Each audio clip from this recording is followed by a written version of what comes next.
As we have two-thirds of the hosts of MSNBC's The Weekend. Former chairman of the Republican National Committee, Michael Steele, is here, as is former senior advisor and chief spokesperson to Vice President Kamala Harris, Simone Sanders.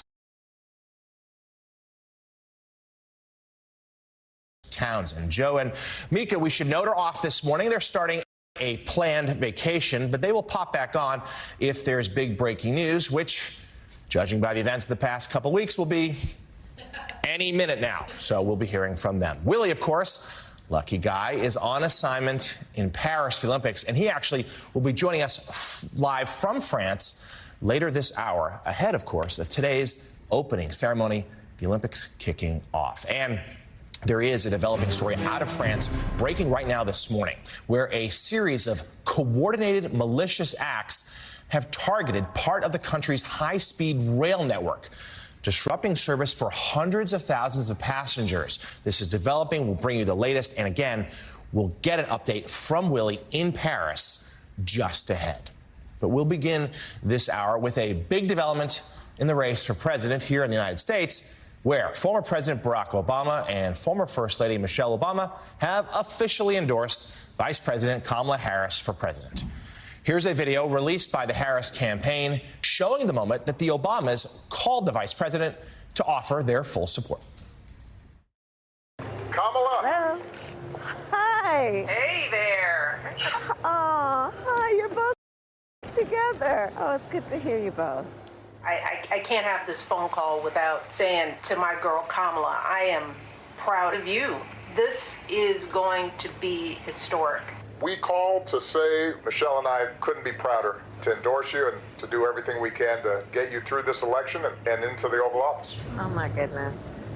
Michelle, Barack, this means so much to me. I am looking forward to doing this with the two of you, Doug and I both, and getting out there, being on the road. But most of all, I just want to tell you the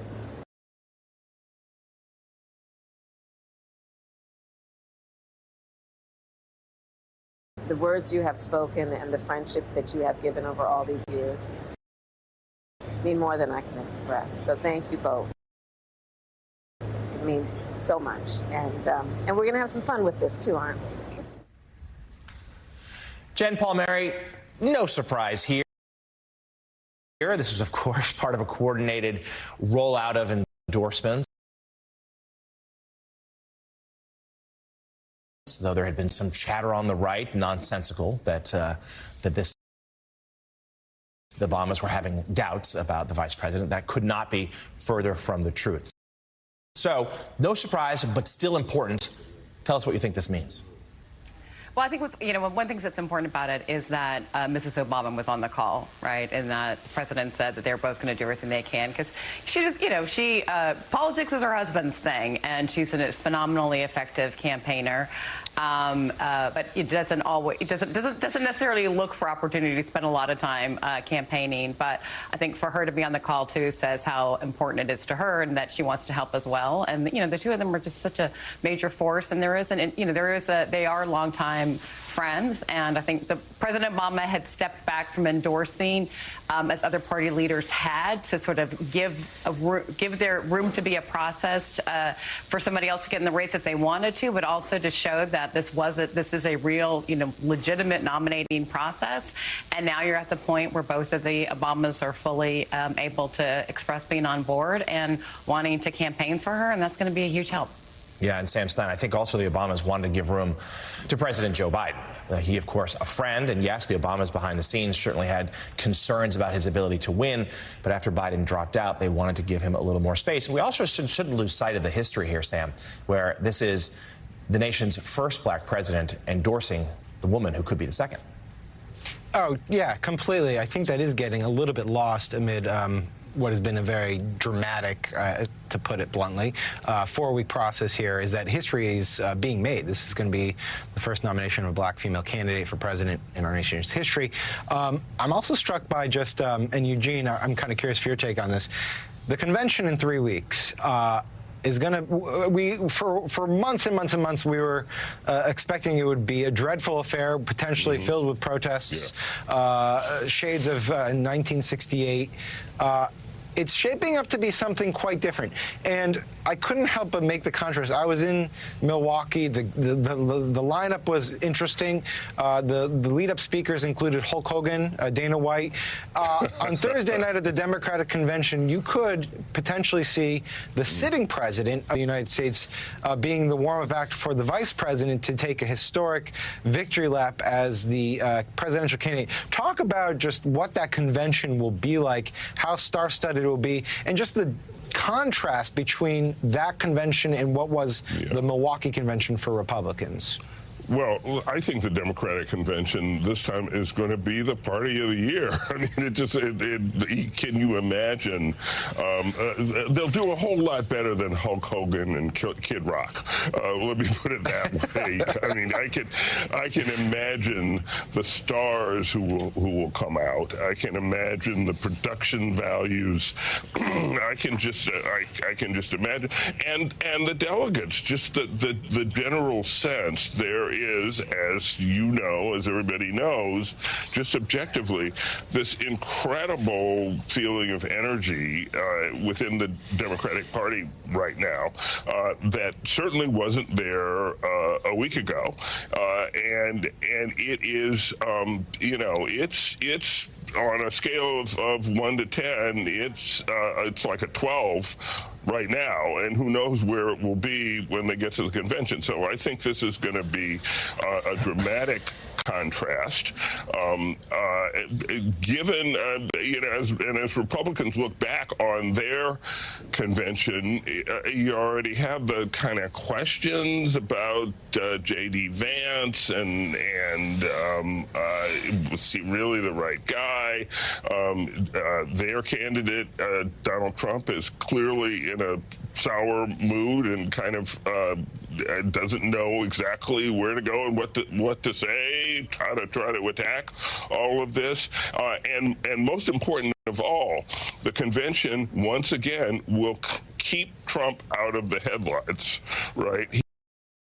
He has been doing whatever he could to get the spotlight, but it's not on him. It's off of him. It's on Kamala Harris and the Democrats, and that has to be driving Donald Trump crazy. One note about the Democratic Convention, they still should expect probably widespread protests about the situation in Gaza based on what we just saw in Washington this week. But you're right, certainly inside the arena, it's going to be celebratory. And a number of Democrats the last couple of days who have told me, imagine the thunderous ovation President Biden is going to get now after making that decision to step aside. That it will be a remarkable homecoming for him. But let's talk about the race we do have now, Harris versus Trump. And the latest New York Times Siena College poll shows that the vice president closing the gap on former President Trump. According to the survey, Trump leads Harris by just a single point among likely voters and 2 points among registered voters nationwide. That is within the poll's margin of error. In the previous Times Siena survey, conducted immediately after last month's debate, Trump led President Joe Biden by 6 points among likely voters and 8 points among registered voters. Those results were outside the margin of error. And another poll now, according to a new one from Axios and Generation Lab, Vice President Harris has opened up a wide lead among young voters. In this survey, Harris leads Trump by 20 points, 60% to 40% among 18 to 34-year-olds nationwide. For comparison, Biden led Trump by just 6 points when those same voters were asked who they would support if Biden were still the presumptive nominee. And given that apparent momentum, Vice President Harris says she is ready and willing to debate former President Trump on September 10th, which is the date previously scheduled with Trump and Biden. But now the Trump team is not confirming if they will still participate. In a statement released last night, Trump Communications Director Stephen Chung wrote in part this: general election debate details cannot be finalized until Democrats formally decide on their nominee. That would likely push back any discussion of a debate schedule until after the DNC in Chicago.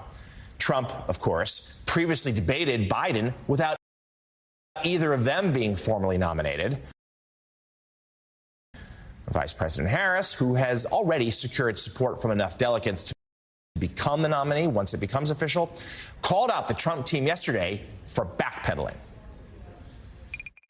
I'm ready to debate Donald Trump. I have agreed to the previously agreed upon September 10th debate. He agreed to that previously. Now it appears he's backpedaling, but I'm ready. And I think the voters deserve to see the split screen that exists in this race on a debate stage. And so I'm ready. Let's go.